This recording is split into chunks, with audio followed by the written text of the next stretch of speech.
शहर के एक शांत मोहल्ले में मित्तल परिवार रहता था। परिवार में सास सुशीला देवी, बेटा अमित और बहू नेहा रहते थे। सुशीला देवी पारंपरिक विचारों वाली महिला थीं और नेहा आधुनिक सोच की स्वतंत्र लड़की थी। नेहा एक मल्टीनेशनल कंपनी में काम करती थी और अमित एक सॉफ्टवेयर इंजीनियर था। सुशीला देवी को लगता था कि नेहा उनके बेटे और घर की जिम्मेदारियों को अनदेखा कर रही है। दूसरी तरफ नेहा को लगता था कि सुशीला देवी उसे समझने की कोशिश नहीं करती। घर में दोनों के बीच अक्सर छोटे छोटे मुद्दों पर तकरार होती रहती थी। एक दिन सुशीला देवी को नेहा की ऑफिस जाने की आदत पर गुस्सा आया। सुशीला देवी: बहू, तुम हर दिन सुबह से रात तक ऑफिस में रहती हो, घर के काम कौन करेगा? नेहा: माँ जी, मैं नौकरी करती हूँ ताकि अमित और मैं मिलकर घर का भविष्य बेहतर बना सकें। और अमित भी तो मदद करते हैं।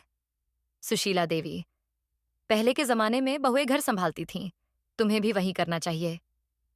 ये तकरार रोजाना का हिस्सा बन गई थी। अमित अक्सर दोनों को शांत करने की कोशिश करता, लेकिन कुछ खास बदलाव नहीं होता।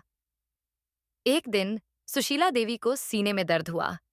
डॉक्टर ने बताया कि उन्हें हल्का हार्ट अटैक आया है और अब उन्हें ज्यादा तनाव नहीं लेना चाहिए।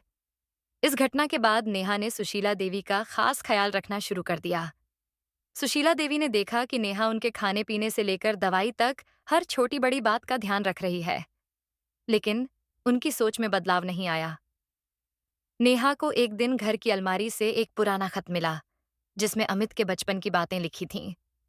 उस खत में सुशीला देवी ने लिखा था कि उन्होंने अपने जीवन में कितनी मुश्किलों का सामना किया, खासकर तब जब उनके पति की मृत्यु हो गई थी। उन्होंने अकेले ही अमित को बड़ा किया और उसे पढ़ा लिखा कर एक अच्छा इंसान बनाया।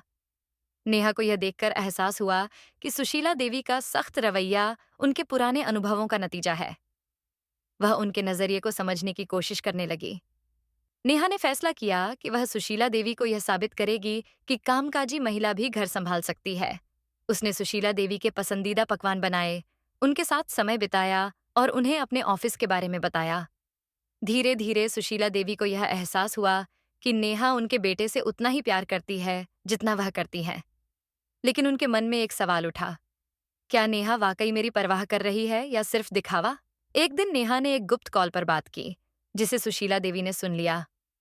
कॉल पर नेहा कह रही थी, हाँ, मैं अपनी सास को खुश करने की कोशिश कर रही हूँ, लेकिन मैं सिर्फ इसलिए कर रही हूँ क्योंकि मुझे अमित के साथ यह घर बनाए रखना है।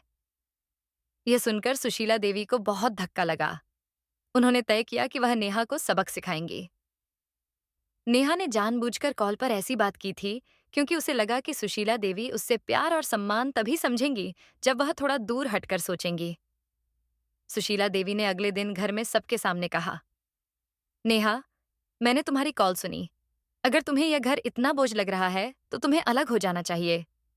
नेहा मुस्कुराई और बोली, माँ जी, मैंने वह बात सिर्फ आपको दिखाने के लिए कही थी कि आप हमेशा मुझे शक की नजर से देखती हैं। मैं इस घर को और इस परिवार को पूरे दिल से अपनाना चाहती हूँ, लेकिन इसके लिए आपका भरोसा चाहिए। सुशीला देवी को अपनी गलती का एहसास हुआ। उन्होंने नेहा को गले लगाते हुए कहा, मैंने तुम्हें गलत समझा। तुमने साबित कर दिया कि घर संभालने और काम करने के बीच तालमेल बैठाना संभव है। इसके बाद सुशीला देवी ने नेहा को अपनी बेटी की तरह स्वीकार किया। घर में खुशहाली लौट आई और अमित भी दोनों के रिश्ते को देखकर बहुत खुश हुआ।